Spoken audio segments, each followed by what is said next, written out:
Salut à toi, j'espère que tu vas bien et aujourd'hui je vais te parler des deux positions dans lesquelles tu peux travailler ton équilibre à l'aide du mur. Alors j'ai eu pas mal de questions concernant ce sujet, notamment comment sortir de certaines positions sans se faire mal. Donc je vais essayer de vous présenter les entrées et les sorties pour ces deux positions-ci et également vous parler des avantages et des inconvénients pour chacune d'entre elles. Donc concrètement, on va avoir deux manières de travailler son équilibre à l'aide du mur. On va avoir la position ventre face au mur et la position dos face au mur. Donc je vais commencer la vidéo par vous parler de la position ventre face au mur parce que c'est celle-ci que je recommande aux débutants. Alors il y a plusieurs avantages, mais je la recommande principalement aux débutants pour éviter la position cambrée dans laquelle on peut vite se retrouver en travaillant dans l'autre sens. Le deuxième avantage, c'est que l'entrée pour cette position est nettement plus sécurisée et fait moins peur car on ne va pas devoir se lancer pour arriver en équilibre. En ce sens, on va pouvoir y aller à son aise et même s'arrêter dans une position intermédiaire si on ne se sent pas encore capable d'aller dans la position complète. Le troisième avantage, c'est que si l'entrée est réalisée correctement, c'est également un très bon exercice pour renforcer ses épaules pour commencer. Pour le réaliser correctement, il suffit simplement de faire des petits pas avec ses mains, de garder ses coudes tendus et de pousser bien fort sur ses épaules pour garder le corps le plus droit possible. Quatrième avantage pour cette position, c'est qu'une fois habitué à ce mouvement et que l'on peut facilement se retrouver dans la position complète, la position ventre face au mur est un excellent exercice pour travailler son alignement. Ça peut paraître assez simple comme exercice, mais je vous assure qu'il est très efficace pour corriger ces erreurs d'alignement.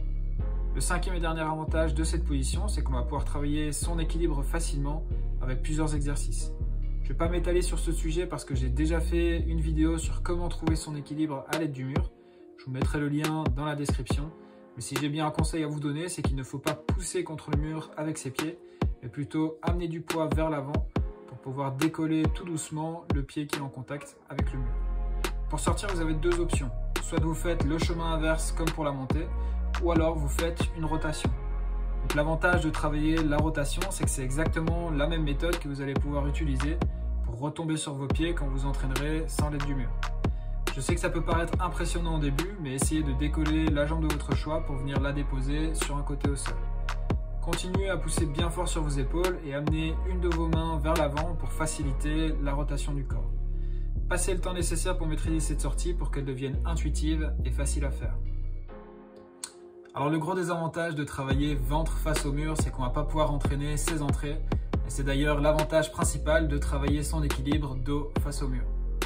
Alors je vois la plupart des gens travailler leur équilibre dans ce sens et pourtant c'est pas vraiment ce que je recommande parce que comme je vous ai dit, on va trop vite avoir tendance à se retrouver dans une mauvaise position où le dos sera cambré.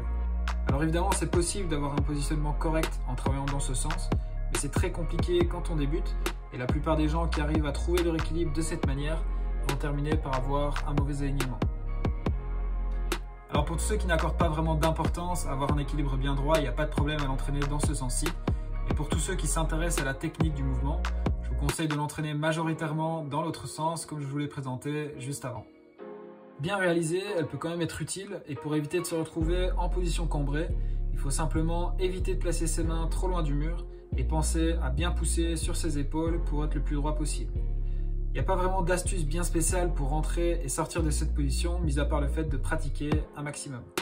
Une fois que vous vous sentirez plus à l'aise, vous pourrez également essayer de trouver votre équilibre dans cette position. Mais tout est expliqué avec plus de détails dans le lien disponible dans la description.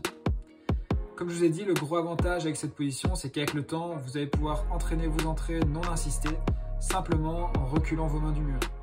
Avec de la pratique, vous vous habituerez à jauger la force nécessaire qu'il faut mettre pour que vos jambes ne retombent pas contre le mur. Et dans un premier temps, je vous conseille toujours de vous entraîner en amenant une seule jambe dans l'alignement.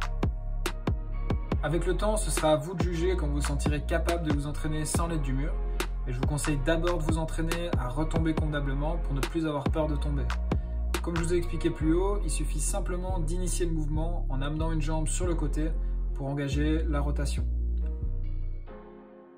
Pour les entrées, je vous conseille exactement de la même manière qu'avec le mur, de d'abord vous entraîner à utiliser une seule jambe pour trouver votre équilibre.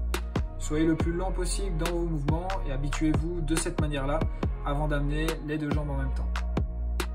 La plupart des gens essaient de se débarrasser le plus rapidement possible du mur, mais c'est bien la dernière chose que je vous conseille de faire. Utiliser le mur pendant vos entraînements ne veut pas dire que vous êtes mauvais, et je dirais même que plus vous utilisez le mur, plus rapidement votre équilibre et votre alignement s'améliorera. Donc voilà, j'espère que cette vidéo t'aura plu. Moi je te dis à bientôt pour une prochaine vidéo. Ciao!